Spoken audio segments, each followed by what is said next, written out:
And we are back on the Rodriguez Show. And on the show, we always like to highlight other people doing cool things. And this is somebody that's been working hard, making this podcast for years now. It's called My Mike and I, and the host is Noah Alvarez. How's it going, man? Hey, thank you again for having me. It's going pretty well, you know? Hey, good. Thanks for being here. My Mike and I is a podcast on all podcast apps and YouTube. I listen to it. It's great. You really go into a deep dive with a lot of artists and even political people like the Mayor of Santa Ana. So how did it all get started? How did you start this show? So right after I graduated college, I majored in journalism and I wanted to get into that aspect of things, be on TV, like a little news reporter or something like that. Yeah. It's a competitive industry and I was applying, and a lot of the advice I was getting though was also to start a podcast and kind of that be your ongoing portfolio. Yeah. So I actually started the podcast under a different name with a friend of mine from college. Yeah. And were just kind of just basically talking back and forth on different topics that we would come up with that week. Yeah. And our schedules eventually didn't line up. So it just became myself. And then I didn't want to do it just by myself. So Yeah. I just got the idea to have some guests on. A lot of them were friends from the beginning. Yeah. And then I had a few friends from high school that made music. I interviewed them and they kind of tapped me in with the rest of the music community here in Orange County. Yeah. And that led to where we are today, where I feel like I'm tapped in with not just the music culture, but a lot of local people too. Like you said, during election season, I was able to get a few candidates in local races, which I thought was really cool. Yeah. Some business owners, some, streetwear brands, all that kind of stuff. So that's how it started. And it's just as for people to know, you don't have to give away your secrets, but most of the time you just reach out and ask these people, right? And they say yes. So yeah, pretty much. I know someone that knows them, and I think it helps too if I interview their friend or someone that they've worked with. Yeah. And I'd be like, hey, I've interviewed so and so. Would you be interested in doing one too? And they're like, oh yeah.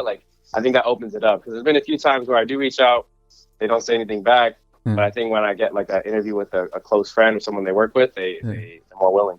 Yeah, it gives a little more credibility, because then they know oh, this person's on.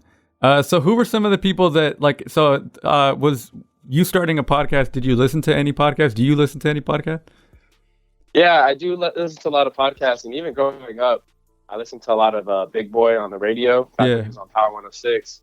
And then as podcasts became more and more popular, I listened to a lot of sports podcasts. I really like Bill Simmons. I think he's a great interviewer. Ryan Russillo too. Both those dudes were former ESPN guys, and they kind of bet on themselves, left ESPN when their contracts came up and kind of doing their own thing now.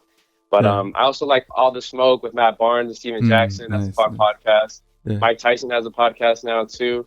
So a lot of them are sports hosts, but I feel like they talk about sometimes more than just sports, which is kind of my background too. So I feel like I really relate with those podcasts.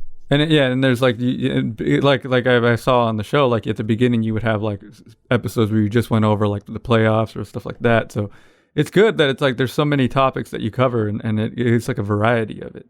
What issues have you run into, making this show throughout the years? I think the biggest thing is trying to be consistent. And I'm sure, you face some similar struggles or, I think early on, it hasn't happened to me a lot lately, but, you schedule an interview with someone and then last minute they kind of bail, and then, you don't have an interview for that week. And so it's kind of left scrambling.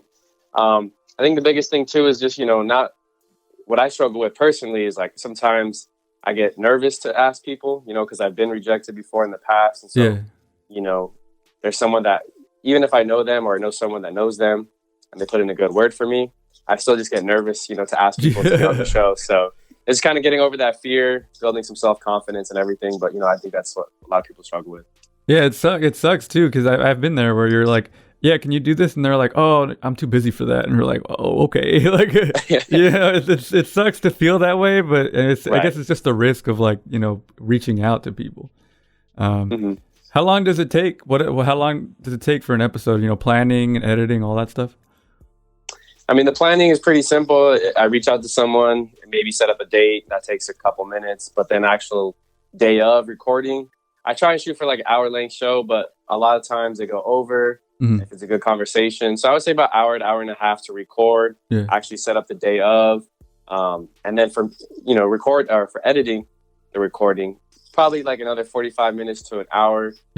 Then obviously just get the visuals in line too. So if you want to count that, Yeah. probably like a good 3 hours per episode, I would say. You know, a lot of that is more just the recording itself. And like I said, that takes a good chunk of the time. But I feel like because of habit and routine now, I'm pretty quick with the editing. And especially like if I'm recording in person and I see like they mess up or it's something that I know I want to edit out, I can leave a little mark, go back to it. And it's pretty simple right there, you know? Did you have the struggle that all of us did during the pandemic, which was trying to do remote shows? Yeah, that was a tough thing too at the beginning of last was it March and April, right? Yeah. I had to get really familiar with Zoom, and luckily there was a few people who were interested in doing Zoom, but you know, definitely a lot of people were kind of turned off to the idea, and you know, it didn't help that people up the top were saying, "Oh, it's only going to be a month or two," and so you know, people were like, "Oh yeah, we'll do it like in those 2 or 3 months," but sure enough, 2-3 months became a lot longer. A year and a half later. Basically. So, you know, some people didn't feel comfortable coming in person, so we had to do it in Zoom. But, you know, I think there were still a lot of people who were very cooperative with that. So I'm really appreciative for that, for sure. Yeah. And I commend you, man. It's tough. Like we obviously over here, like it was tough for us to do remote. So, you know, we're getting through it. We're surviving. Both of us as shows, you know? Yeah. So highlights, any moments that particularly stand out through this 3-year, you know, show that you've done? I think the first one that really kind of shook me was I interviewed this artist by the name of Alleluia Dystopia a long time ago. And he told me about his father. And his father was this, basically he's trying to get into producing and directing now, but he used to manage, what was it called? I don't know. It wasn't Bad Boy Entertainment. I think it was like Hustler Boy Entertainment. But basically, you know, this dude has a crazy life story. Like he turned his life around. He was like facing life in like prison. Wow. And he was able to, you know, get off, and he started this brand where like, cause he was involved with gangs.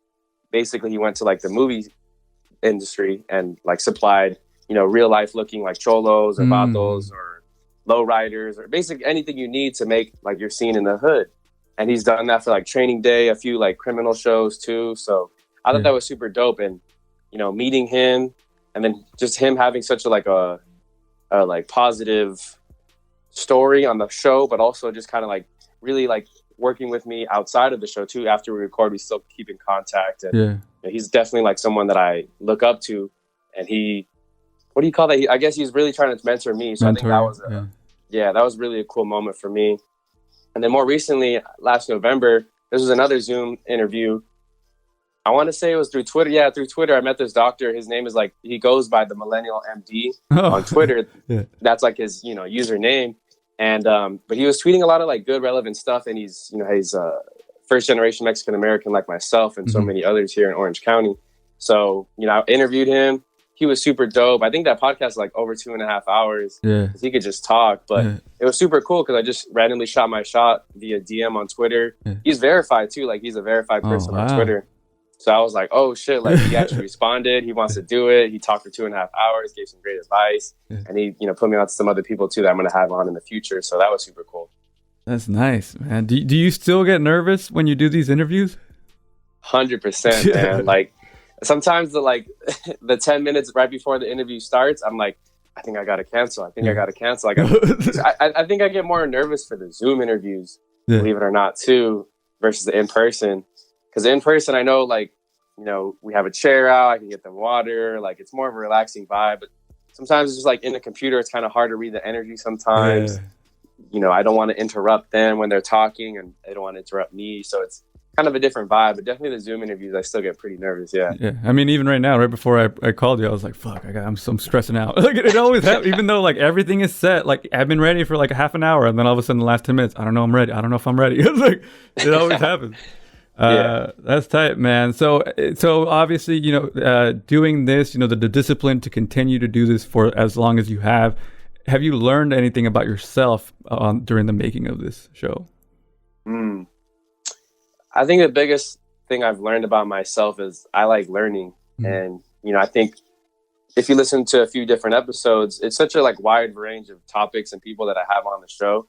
And I just like pulling from a little bit from each person, you know, whether it's someone who makes music or someone else who does podcasts or someone who's a motivational speaker that I've had on or the doctor. even the politicians, like I'm learning like something from each of their conversations, which I find cool, and I'm applying that to my own life. I think that's important. I think a lot of us grow up with a negative attitude towards school and then learning in general. But now that I'm older, I guess I'm learning that I do like to learn, but just the school system wasn't for me. Learning in like conversation like this is what I'm more comfortable with. So that's the biggest thing I've learned. Well, yeah, that's the thing. That's the thing is you just got to find your own way, and it's school might not be for everybody, but finding a passion and sticking to it is what will make you grow as a person. So yeah, it's very inspirational. Your whole story, the effort you're putting in, the work that you're doing, highlighting people in our community that are doing great things. What else do you have planned for the rest of the year? Just keep consistent. I do want to reach out to more athletes. That's something I think you've said too, like back in the earliest days of the podcast. I really like sports, and I've interviewed a few athletes that I went to high school with or went to community college with, but just trying to build some more connections to where I can reach out to the eventual, the NFL players, MLB players, especially the ones that come from Orange County. Yeah. There's a few that are doing good in the community too, giving back, like people like Rashard Matthews and even people from the IE, which is maybe not in Orange County, but relatively close by. So just trying to, get them on and eventually kind of build those relationships with their friends or people that they may know, or understanding how to go about that process. Because I think that's one of another challenge I face is getting more established people like an athlete. Even like there's a few authors that I've reached out to that I really want to get on to the podcast as well, but they haven't reached back to me. Yeah. So I guess just getting more familiar with reaching out to the more people of like higher status or more popularity and getting them on the show. Well, I mean, you're working, man. You're getting there, and it's excited. Even as somebody that does, a podcast as well, it's you inspire me to push it even further. So thank you for doing this, Noah Alvarez. Check him out on Instagram at my.mikeand.i. Did I say that correctly? Yes, my.mikeand.i. We'll post a link in the description of the episode, and check out my Mike and I on all podcast apps and YouTube. Thank you, man. Thank you for doing this. Hey, appreciate you. Thank you again. Keep up with the hard work, man. Thanks. Mondo, let's get back into the music. Take it away on The Rodriguez Show.